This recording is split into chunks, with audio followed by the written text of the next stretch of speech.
Good morning and welcome back to my YouTube channel. My name is Levi Nolasco. I'm a top producing relocation realtor with Keller Williams here in sunny Las Cruces, New Mexico. I had to start a new channel, so if you followed the old channel, please feel free to like and subscribe to see more updated videos. And I also have a Facebook group called Moving to Las Cruces, which connects those that have already made the move to those that want to make the move. That way you guys can talk and kind of get some firsthand knowledge from folks that have already done what you want to do. I make these videos because I really love Las Cruces and I want to show my authentic representation of my life living here. And if it resonates with you, that's great, and you want to move out here, please feel free to give me a call. Almost 100% of my business is helping people relocate to the Southwest. I really love what I do. I love where I live. And even if you're not moving to Las Cruces, a lot of my customers will be looking, a year out, 2 years out. They're looking here, Santa Fe, Tucson. And, to me, it doesn't really matter. I'll spend, 12 hours with you showing you around Las Cruces. And if you don't move here, totally fine. I just want you to love where you live. And for a lot of people, it'll be Las Cruces, and for a lot of people, it won't. Today's video is going to focus on retiring and aging in place. This is going to be a multi-part video because it encompasses so much information that I didn't want to blast you with one video. Today, we're just talking about the retirement aspect of Las Cruces. So to give you some background, my first experience with retirement and Social Security was when I was living in California. I received my first statement for Social Security. Now, I'd been working since I was 12 doing odd jobs, and I got my first real job when I was either 16 or 17. And I worked my entire life. I've never taken a break. I'm not really into astrology, but the one thing I do agree with is that Capricorns are the workaholics of the star symbols, or whatever you call it. That being said, I'd worked, my entire life, and I got my first Social Security statement. I think I was 28 or 29. And when I saw the amount, I thought, holy shit. Was half of what I would make in 1 week living in California. So it really got me thinking, how do other people out there do it that have been working their entire life? You retire in a state like Texas, California, one of the states that has really high property tax. How do you maintain life? And the truth is, you really don't. You either have to move or you have to severely alter your lifestyle to make it fit what you're receiving from Social Security or whatever your retirement benefits are. And I'll be honest with you, that's one of my worst fears, is being elderly and in a position where I can't do anything. That really is a huge motivator for me. And to me, that's terrifying. If you live in the United States and you work your entire life, you should be able to relax and live a great life in your golden years and not have to live paycheck to paycheck and still work until you die. So let's talk about Las Cruces as a retirement option. Las Cruces consistently ranks in the top 10 best cities to move to for retirement.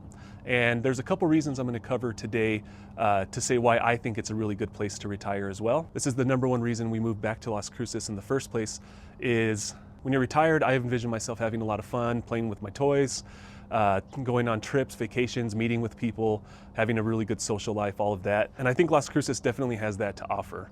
Also, our lifestyle is very laid back. It's a lot less stress, and it's just easier living here compared to any other city that I've lived in. Now, what I think makes Las Cruces a really great retirement town or city is that you have a high retirement population. You also have a large college student population. So we're a retirement town and a college town. Basically what that translates to is a very active lifestyle in a smaller city, which is awesome. One thing that's really cool is we have more restaurants per capita than many cities that share our same population or similar population. But to give you an example, I counted over 200 restaurants in the city limits alone in Las Cruces, and we have a population of about 106,000, again, in the city limits.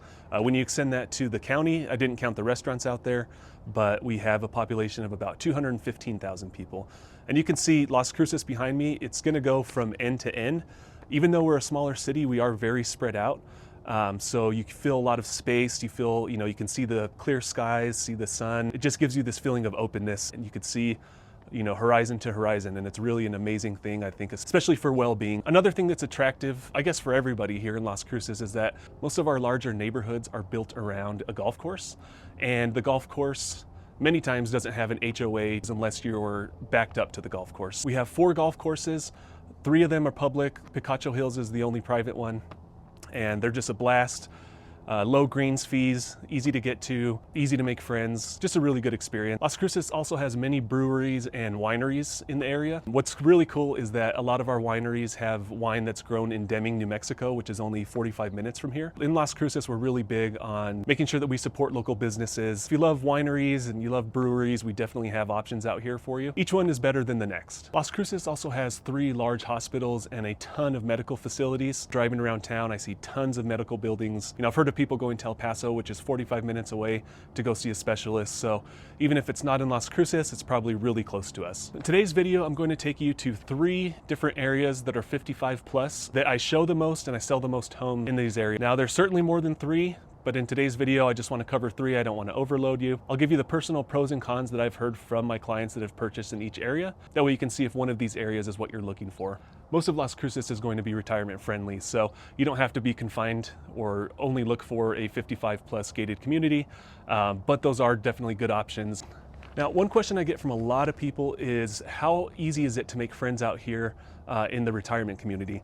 And I have to say, I think it's probably easier to make friends in the retirement community than it is to make friends around the age of like 30 to 35, since, you know, a lot of us grew up together. A lot of my friends are still the same friends that I had in elementary school. But you have a lot of retirees moving here from out of state that are looking for an active community. So, I mean, you're in good company if you move here. And I guarantee if you're the type of person that likes to know your neighbor, once you move here, you will know every single neighbor on your street, if not the next block over and the next block over. So it's a very friendly place, very welcoming place, and it's not a little sleepy town. All right, so with that being said, let's start the tour.